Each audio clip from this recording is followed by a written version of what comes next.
Abo bambaye taburiya zisa n'ubururu bitwa ba rouge ku rubibe rugabura Kongo n'Uburundi mu Gatumba. Ako kazi bakora gasigaye kinjiza make kuko batahana nk'ibihumbi 2 canke 3 ku munsi, ndetse bishika bagataha uko baje bivuye ku mutekano muke urangwa mu buseruko bwa Kongo. Ubu ntibiriko biragenda neza kuko bijanye n'izi nzira zitugure za Kongo.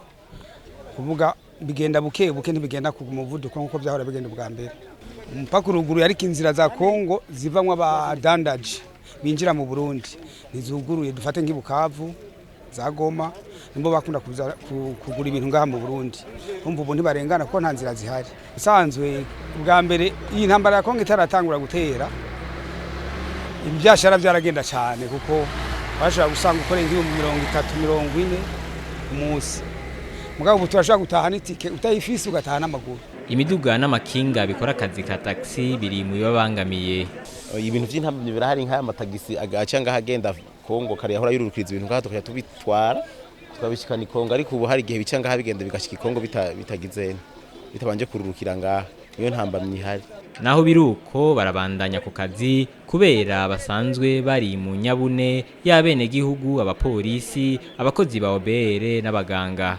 Kare aya matagisi yose asize ntiyajabu ku mupaka, ariko ubu asigaye agenda direct gushika muri Kongo.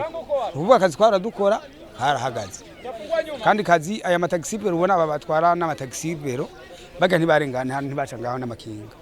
Nukuvuga hajabu ku muntu afise cyangombwa agiye gukora muri Kongo hanyuma akaza gutaha ku mugoroba, ariko ubu bagira vibe nibo basigaye batwara iyo mizigo. Umva twebwe turi ngaha musanzwe akazi haraheze, tuhari kubw'umutekano gusa tukavuga ati noneho ko twarungitswe n'igihugu kugira turaba akarere.